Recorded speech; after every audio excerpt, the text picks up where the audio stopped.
اب لوگ دیکھ رہے ہیں نا کہ مذہب اسلام پھیلتا جا رہا ہے تو پیٹ میں درد تو ہوتا ہی ہے. مذہب اسلام پھیل رہا ہے، بڑی پریشانی. ایک منتری ہیں ہمارے بھارت سرکار کے، ایک منتری ہیں، وہ کہنے لگے، ابھی 2-3 دن پہلے ان کا بیان آیا تھا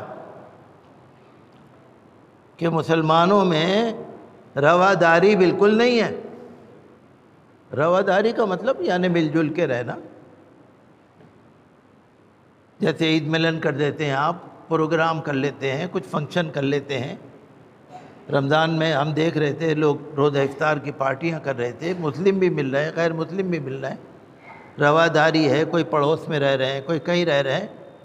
وہ کہتے ہیں مسلمانوں میں رواداری بالکل نہیں ہے، تحمل، برداشت بالکل نہیں ہے. اور مسلمانوں میں سیکولر ذہن بالکل نہیں ہے. سیکولر ذہن کا مطلب یہ ہے سب دھرم والوں سے مل کے چلنا، سب دھرموں کی عزت کرنا. تو اس نے کہا نہ مسلمان سیکولر ہیں، نہ مسلمانوں میں رواداری ہے، نہ مسلمانوں میں برداشت ہے، کچھ بھی نہیں ہے. آپ انگلیوں پہ گن سکتے ہیں 2-4، وہ بھی مشکل سے. اور اس نے کہا جب ان کو نائب صدر بننا ہوتا ہے، اپ راشٹرپتی، یا جب ان کو گورنر بننا ہوتا ہے تو یہ سیکولرزم کا مکھوٹا لگا لیتے ہیں. اب کوئی اس سے یہ پوچھے کہ مکھوٹا تو لگا لیتے ہیں، لیکن کوئی 60-65 سال کا آدمی اگر نائب صدر بنے گا تو وہ مکھوٹا کب لگاتا ہے، یہ تو پوچھے کوئی اس سے. بھئی اپ راشٹرپتی جو بن رہا ہے نائب صدر، مان لیجئے 65 سال کا ہے وہ، تو پچھلے 60 سال کی زندگی تو آپ کے سامنے ہے اس کی. وہ کوئی آسمان پہ سے اتر کے نہیں بن گیا نا کوئی گورنر یا کچھ، سب زندگی ہے نا. اب ڈاکٹر ذاکر حسین اپ راشٹرپتی تھے، جسٹس محمد ہدایت اللہ اپ راشٹرپتی تھے، حامد انصاری نائب صدر تھے. اب یہ کوئی 60 سال کا، کوئی 65 سال کا، انہوں نے مکھوٹا کب لگایا؟ پتہ تو لگے کون سا مکھوٹا کس نے لگایا. اور راشٹرپتی ڈاکٹر ذاکر حسین، اے پی جے عبد الکلام، فخر الدین علی احمد، اور آفیشیٹنگ پریزیڈنٹ آف انڈیا جسٹس محمد ہدایت اللہ، انہوں نے مکھوٹا لگایا یا نہیں لگایا؟ اس بیچارے کو اتنا تو پتہ نہیں، وہ تو نائب صدر کی بات کر رہے ہیں. لوگ نا پریشان ہیں. اب آپ دیکھیے، ایک کشمیر کے ایک گورنر تھے پہلے، وہ میگھالیہ اور گوا کے بھی گورنر بن گئے تھے، پھر ریٹائر ہو گئے. 1 مہینے سے ان کے بیان بھی بہت آ رہے ہیں. اب کوئی ان سے پوچھے کہ کیا وہ بھی مسلمان ہیں؟ جو کسانوں کا دھرنا چل رہا تھا اس پہ بھی انہوں نے بیان دیا تھا گورنر صاحب نے، وہ مسلمان نہیں ہیں. جنتر منتر پہ بھی پہنچ گئے تھے پہلوانوں کے دھرنے میں، وہاں بھی پہنچ گئے تھے وہ. اور جنتر منتر پہ جہاں پر دھرنا پردرشن چلتا ہے، احتجاج چلتا ہے، صبح سے شام تک وہاں سیاسی اور سماجی نیتا آتے رہتے ہیں، وہ سارے مسلمان ہیں کیا؟ یہ مسلمانوں پہ خواہ کے الزام لگاتے ہیں، جھوٹے الزام لگا جاتے ہیں. اور ان کو یہ نہیں پتا، وہ کہتے ہیں مسلمان سیکولر نہیں ہے. مسلمان سیکولر نہیں ہے. سیکولر کا مطلب سب دھرموں سے مل کے نہیں چلتا، سب دھرموں کو برداشت نہیں کرتا. میں کہتا ہوں مسلمانوں سے بڑا تو کوئی سیکولر ہو ہی نہیں سکتا، کوئی ملے گا نہیں آپ کو. 700-800 سال مسلمانوں نے حکومت کی ہندوستان پہ. سب سے مل کے چلے، سب سے پریم سے چلے، سب سے بھائی چارے کے ساتھ، محبت کے ساتھ چلے. اورنگزیب عالمگیر بادشاہ، مغل بادشاہ، بہت طاقتور، جس کو کچھ لوگ فرقہ پرست لوگ کٹر بتاتے ہیں، اورنگزیب عالمگیر نے کتنے ہی مندروں کو جاگیریں دی ہیں، کتنے ہی مندروں کو زمینیں دی ہیں. میں نہیں کہہ رہا. ڈاکٹر بشمبر ناتھ پانڈے جو اڑیسہ کے گورنر تھے، ان کی ایک کتاب ہے ہندو مندر اور اورنگزیب کے فرامین. اس میں انہوں نے باقاعدہ ریفرنس حوالوں کے ساتھ لکھا ہے. ڈاکٹر سرتیج بہادر ایک بڑے عالم فاضل تھے، عربی فارسی کے بادشاہوں کے فرمان پڑھنے کی ان کو عادت تھی، انہوں نے لکھا ہے. کوئی پڑھ کے دیکھ لے آپ. اورنگزیب بادشاہ، آپ کیا سوچ رہے ہیں؟ مسلمانوں میں بھی طاقتور بادشاہ. اور وہ کیا لکھتے ہیں اپنے فرمان کے اندر کہ ہم جو جاگیر دے رہے ہیں، بادشاہ اورنگزیب لکھ رہا ہے اپنے فرمان میں کہ ہم جو مندر کو جاگیر دے رہے ہیں یہ پوجا کے لیے دے رہے ہیں. بادشاہ جاگیر دے رہا ہے، زمین دے رہا ہے، فنڈ دے رہا ہے، کس کو؟ مندر کو. کس لیے دے رہا ہے؟ پوجا کے لیے. اور کیا لکھتے ہیں؟ دیوتاؤں کے بھوگ کے لیے. آپ دیکھ رہے ہیں بادشاہ لکھ رہا ہے مندر میں دیوتاؤں کے بھوگ کے لیے، پوجا کے لیے مندر کی ہم فنڈ بھی دے رہے ہیں، جاگیر بھی دے رہے ہیں. دینے والا بادشاہ مسلمان اور لینے والے مندر میں ہمارے بھائی. اور کہتے ہیں سیکولر نہیں. کون سا سیکولر چاہیے ان کو؟ میرے سمجھ میں نہیں آتا. انہوں نے کہا کہ تلوار سے نہیں پھیلا اسلام. وہ منتری بولتا ہے تلوار سے اسلام نہیں پھیلا، حالانکہ پہلے کہتے تھے تلوار سے پھیلا ہے. اب کہہ رہے ہیں تلوار سے اسلام نہیں پھیلا. پھر کس سے پھیلا ہے؟ تعویذوں سے پھیلا ہے. تعویذ سے. وہ کہتے ہیں ہمارے سماج کے لوگ غریب نواز کی درگاہ میں بھی جا رہے ہیں، نظام الدین اولیاء محبوب الہی کی درگاہ میں بھی جا رہے ہیں، شیخ سلیم چشتی کی درگاہ میں بھی جا رہے ہیں. یہ ہماری پریشانی ہے کہ ہمارے سماج کے لوگ وہاں جا رہے ہیں. لہذا اسلام جو پھیلا ہے وہ تعویذوں سے پھیلا ہے، تلوار سے نہیں پھیلا. اب آپ کو معلوم ہے خواجہ غریب نواز کا اس نے نام لیا، آپ کو معلوم ہے 850 سال پہلے، یہ ایک دن کی بات نہیں، 850 سال پہلے جب خواجہ غریب نواز رحمۃ اللہ علیہ جب دنیا میں موجود تھے اجمیر شریف میں، تو ان کے پاس ایک ہندو کسان فیملی گئی، ہندو کسان فیملی، اور جا کر کہنے لگی کلکٹر نے ہماری زمین دبا لی، ہمارے ساتھ ناانصافی کر رہا ہے وہ. حضرت خواجہ غریب نواز رحمۃ اللہ علیہ نے فرمایا اچھا، وہ چاہتے تو کسی اپنے مرید کو بھیج دیتے، وہ چاہتے تو پرچہ لکھ کے بھیج دیتے، وہ چاہتے تو کلکٹر کو بلوا لیتے. وہ ہندو فیملی کسان کے ساتھ اجمیر سے دلی آ گئے بادشاہ کے پاس. اس ہندو کسان فیملی کو لے کے آ گئے. خواجہ قطب الدین بختیار کاکی جو ان کے خلیفہ تھے، مرید تھے، ان سے کہنے لگے جاؤ بادشاہ سے کہو انصاف ہونا چاہیے، اس کسان فیملی کو لے جاؤ، انصاف دلواؤ. خواجہ قطب الدین بختیار کاکی رحمۃ اللہ علیہ جب بادشاہ کے دربار میں گئے، بادشاہ کھڑا ہو گیا. کیسے آئے حضور، کیسے آئے؟ فرمایا حضور کیسے آئے؟ میرے پیر صاحب اجمیر سے آئے ہوئے، اس کسان فیملی کے لیے ناانصافی ہو رہی ہے. بادشاہ نے فوراً پروانہ لکھا. خواجہ غریب نواز رحمۃ اللہ علیہ اس کسان ہندو فیملی کے ساتھ واپس اجمیر چلے گئے، دلی میں نہیں رکے. یہ ہے ہمارے بزرگوں کا سیکولرزم. خواجہ غریب نواز کے دربار میں اگر آج بھی کوئی جا رہا ہے نا، اس وقت بھی وہاں سے ملتا تھا اور آج بھی ملتا ہے. خواجہ نظام الدین اولیاء محبوب الہی کا جو لنگر چلتا تھا نا، بہت بڑا لنگر تھا، بہت بڑا لنگر. حضرت خواجہ نظام الدین اولیاء محبوب الہی شاید 5 6 7 بادشاہوں کے دور میں تھے، وہ کئی بادشاہوں کے دور میں تھے. لنگر چلتا تھا ان کے یہاں.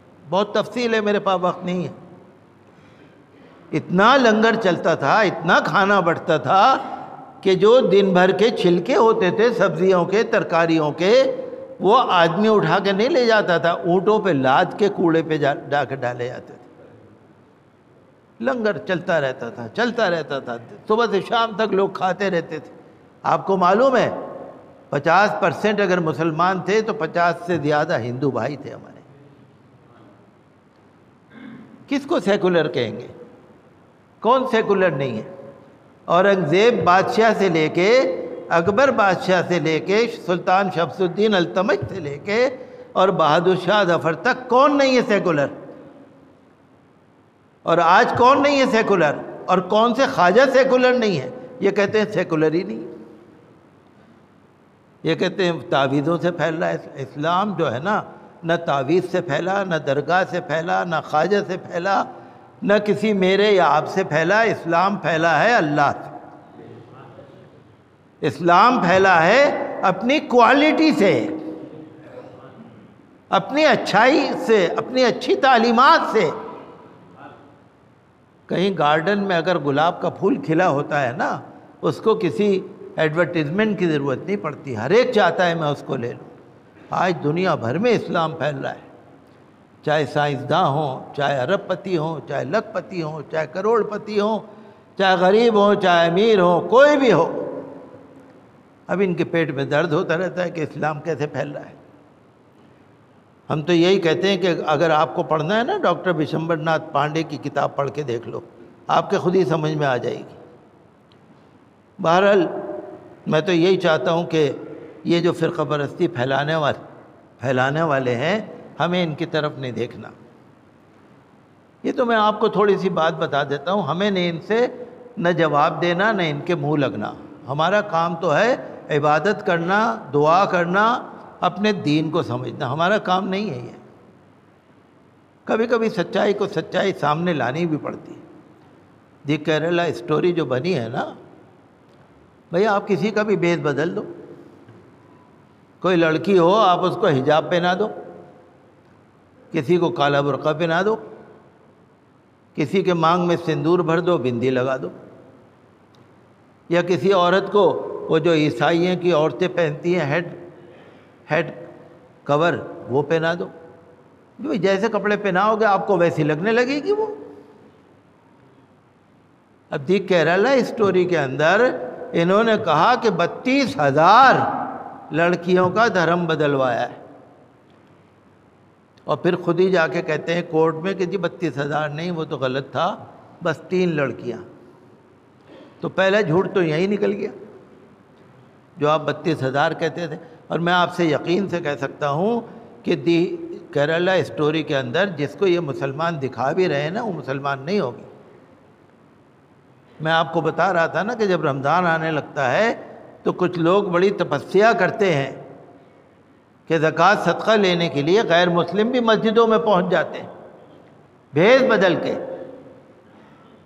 تو کیرلا اسٹوری میں بھی پتہ نہیں کتنے لوگ بھیس بدل کے پہنچ گئے ہوں گے، بھئی مسلمان ہیں مسلمان ہیں۔ بھئی کتنی دیر لگتی ہے، برقع پہنا دو، حجاب پہنا دو، ہو گیا مسلمان۔ ایودھیا کے اندر پچھلی شب برات پر 5 آدمیوں نے قرآن شریف پھاڑ کے پھینکے، خنزیر کے کپڑے، گوشت پھینکا، کیا کیا پھینکا۔ پولیس نے پکڑ کے دیکھا تو ٹوپی والے، کرتے والے، وہ غیر مسلم تھے، مسلمان نہیں تھے۔ بھئی لاک ڈاؤن میں آپ کو معلوم ہے نا کہ مسلمانوں نے ہمارے ہندو بھائیوں کی ارتھیاں بھی اٹھائی ہیں، جو لاشیں چھوڑ چھوڑ کے چلے جاتے تھے، انہوں نے اپنے کندھوں پہ اٹھا کے شمشان گھاٹ تک پہنچایا۔ معلوم ہے نا آپ کو، یہ تو ریکارڈ کی بات ہے۔ مسلمان کبھی کسی کی بے حرمتی نہیں کرتے، نہ کسی دھرم کی بے حرمتی کرتے ہیں، ہمارے مذہب میں نہیں۔ اگر کوئی عورت آپ کو اسٹوری کے اندر اگر ہندو دھرم کو کہتی ہوئی نظر آتی ہے، ہمارے دھرم میں کسی دھرم کو برا کہنے کا حکم نہیں ہے۔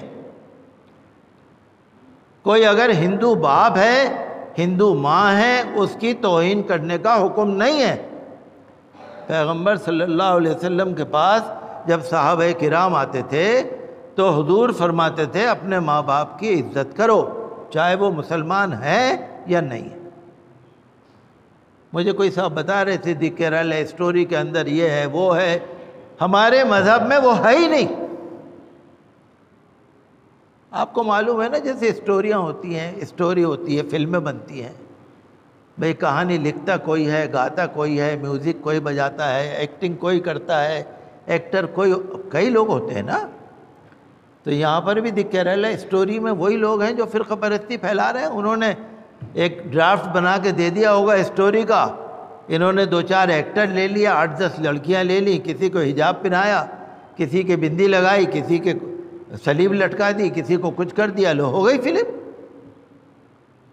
سب جھوٹی باتیں، سب جھوٹے الزامات ہیں۔ لیکن کوئی بات نہیں. وَمَكَرُوا مَكْرًا وَمَكَرْنَا مَكْرًا وَهُمْ لَا يَشْعُرُونَ. انہوں نے بھی مکاری کری اور ہم نے بھی ان کی مکاری کا جواب دیا اور ان کو پتہ بھی نہیں. حقیقت یہ ہے، ہمیں کوئی فکر نہیں ہے، لیکن ہم اتنا کہہ سکتے ہیں کہ دی کیرلا اسٹوری کے اندر اگر کسی دوسرے دھرم کی توہین دکھائی گئی ہے تو وہ مذہب اسلام کا حکم نہیں ہے. اندر کمار گجرال پہلے پرائم منسٹر تھے یہاں پر، بڑے اچھے آدمی تھے، آئی کے گجرال. ایک دفعہ وہ کسی بڑے آڈیٹوریم میں آئے تھے جب پردھان منتری شپ سے ہٹ گئے تھے، وزیر اعظم نہیں تھے، تو ان کو میں بھی گیا تھا اس فنکشن میں، بہت سارے لوگ تھے. وہ بتا رہے تھے حکومت نے کئی دفعہ انکوائری کرا لی، بھارت کے مسلمان کسی بھی آتنکواد کے ساتھ نہیں ہیں. وہ کہہ رہے تھے چاہے کشمیر کا ہو آتنکواد، چاہے کہیں کا بھی ہو، بھارت کے مسلمان کبھی بھی آتنکواد کے ساتھ نہیں دیتے. یہ اندر کمار گجرال نے کہا تھا. اٹل بہاری واجپئی کی حکومت میں لال کرشن آڈوانی جو وزیر داخلہ تھے، انہوں نے پارلیمنٹ میں اعلان کیا تھا کہ ہم نے انکوائری کرا لی، کوئی بھی مسجد یا کوئی بھی مدرسہ آتنکواد سے جڑا ہوا نہیں ہے. اب یہ جھوٹے بدنام کرنے کے لیے باتیں جھوٹی پھیلا رہے ہیں فرقہ پرستی کے لیے، لیکن جو فلم یہ بنا رہے ہیں نا انشاءاللہ فلاپ ہو جائے گی، ختم ہو جائے گی. کوئی نہیں دیکھے گا انہیں. بھئی ٹیکس فری کرے جا رہے ہیں بیچارے، کوئی نہیں دیکھے گا، اور دیکھ بھی لے گا تو کچھ اثر نہیں لے گا. اللہ جس کو رکھے اس کو کون چکھے، اللہ جس کو رکھے اس کو کون چکھے. مدعی لاکھ برا چاہے تو کیا ہوتا ہے، وہی ہوتا ہے جو منظور خدا ہوتا ہے. یہ سب من گھڑت کہانیاں ہیں جو آئین کے خلاف ہیں. ہمارا ملک یہ کہتا ہے ہندو، مسلم، سکھ، عیسائی، جین، بودھ، پارسی، دلت، S C, S T, O B C, آدیواسی، سارے لوگ بھائی بھائی ہیں، ایکویلٹی، سب برابر ہیں، ہمارا مذہب کہتا ہے. اور آج بھی الحمدللہ آپ دیکھ رہے ہیں سارے لوگ مل جل کے رہ رہے ہیں، سوائے دو چار جو فرقہ پرست ہیں ان کے. وزارت اقلیت امور نے حج کا کرایہ بہت بڑھا دیا، 5 لاکھ، تقریباً 5,40,000 روپے ایک ایک آدمی کو دینے پڑ رہے ہیں جو حج کمیٹی سے جا رہا ہے. پہلے تو کہہ رہے تھے ہم سستا کریں گے، گلوبل ٹینڈرنگ ہوتی تھی. بھئی آپ جا رہے ہیں نا ہوائی جہاز سے، بھئی ہوائی کمپنیاں تو بہت ساری ہیں نا، آپ کسی کو بھی ٹینڈر دے دو کہ بھئی ہمیں 2 لاکھ حاجی بھیجنے ہیں، وہ کرایہ آپ کا کم کر دیں گے. انتظامات اچھے کرو. پہلے ہم سنتے تھے کہ حج کمیٹی آف انڈیا کے لوگ اور وزارت کے لوگ مکے میں جا رہے ہیں، مدینے میں جا رہے ہیں، حکومت سے بات کر رہے ہیں، سارے انتظام کو دیکھ رہے ہیں. اس سال کوئی نہیں گیا، اس سال کوئی انتظام نہیں ہوا. خدام الحجاج جو حاجیوں کی خدمت کے لیے جو سرکار کے لوگ بھیجے جاتے ہیں ان کو بھی کم کر دیا. تو ہم تو یہی کہتے ہیں کہ حج کے انتظامات بھی اچھے ہوں، حج کا خرچہ بھی کم ہو، اور حج کو ذمہ داری سے انجام دیا جائے، انتظام اچھے کیے جائیں. چونکہ حالانکہ وقت تو نکل گیا لیکن اب بھی جو ہو سکے انتظام کیا جائے. ان کو ریال کیسے ملیں گے، ان کو غیر ملکی کرنسی کیسے ملے گی، اس کا انتظام ہونا چاہیے، اور حاجیوں کو کوئی پریشانی نہ ہو، اس کے لیے اقلیتی امور کی وزارت کو اور حج کمیٹی کو پورا انتظام کرنا چاہیے. ہم یہی چاہتے ہیں کہ حج کا خرچہ بھی کم ہو، انتظام بھی اچھا ہو، اور خدام الحجاج کو زیادہ سے زیادہ بھیجا جائے.